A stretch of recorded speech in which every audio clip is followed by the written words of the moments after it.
Arrange చేశారు ఈ విషయాలన్నీ మస్తాన్ గారిని అడిగి తెలుసుకుందాం. Hello sir. నమస్తే మేడం. సార్, మ్యాథ్స్లో ఈ విధంగా అరేంజ్మెంట్స్ అనేది అసలు మేమైతే ఎప్పుడు చూడలేదు.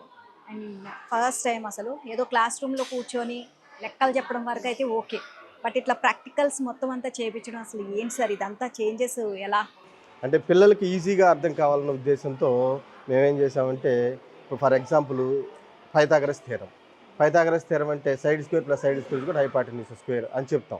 పిల్లలకి ఏంటంటే అలా గుడ్డిగా బట్టి పెడతారు. అవును, అదే ఒకసారి ఒకసార్లు చేసుకొని ఆ తర్వాత అంటే బండ గుర్తు పెట్టుకుంటారు.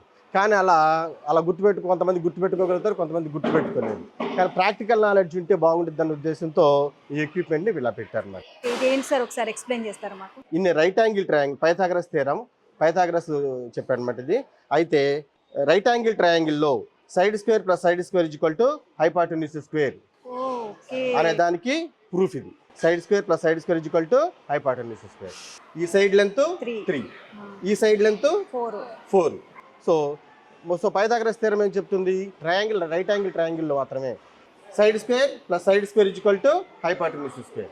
సైడ్ స్క్వేర్ అంటే 3 స్క్వేర్ అంతా 9. ఇక్కడ ఎన్ని ఉండయి? 9 ఉండయి. ఇక్కడ ఈ సైడ్ ఎంత ఉంది? 4 ఉంది. ఇక్కడ ఎన్ని ఉండయి? 4 స్క్వేర్ అంటే 16. మరి ఇప్పుడు side square plus side square హైపాటెన్యూస్ square అంటే ఇక్కడ ఎంత ఉండాలి? ఇప్పుడు ఇవన్నిటి కూడా 5 స్క్వేర్ అంటే 25కి ఈక్వల్ అవుతుంది. సో ప్రాక్టికల్గా అలా చూపిస్తాం అనమాట. ఇది 3 స్క్వేర్ 9, వీటన్నిటిని తీసుకొచ్చి ఇక్కడ పెట్టేసాం అనుకోండి.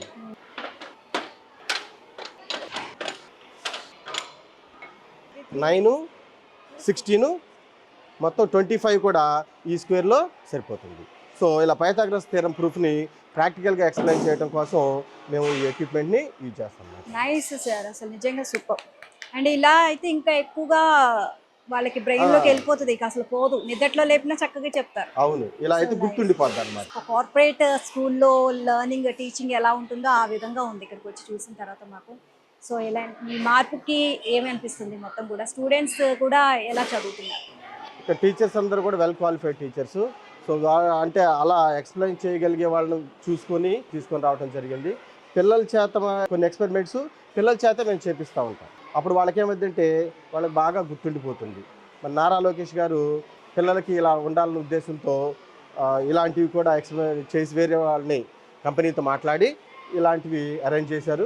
సో దానివల్ల పిల్లలకు కూడా బాగా బెనిఫిట్ జరుగుతుంది. సో దీనివల్ల ఇంకా ఏ విధంగా డెవలప్ చేస్తే ఇంకా బాగుంటుంది, ఇంకా ఏమేమి చేంజెస్ వస్తే బాగుంటుందని మీరు అనుకుంటున్నారు ఇంకా స్టూడెంట్స్కి సంబంధించి?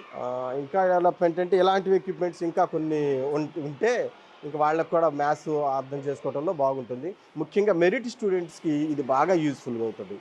మెరిట్ స్టూడెంట్స్ ప్రాక్టికల్ నాలెడ్జ్ లేకపోయేసరికి వాళ్ళు ఏంటంటే కాస్త అది గుర్తుంచుకోవాలంటే కొంచెం కష్టంగా ఉంటుంది. కాబట్టి మెరిట్ స్టూడెంట్స్కి బాగా యూజ్ఫుల్గా ఉంటుంది అన్నమాట.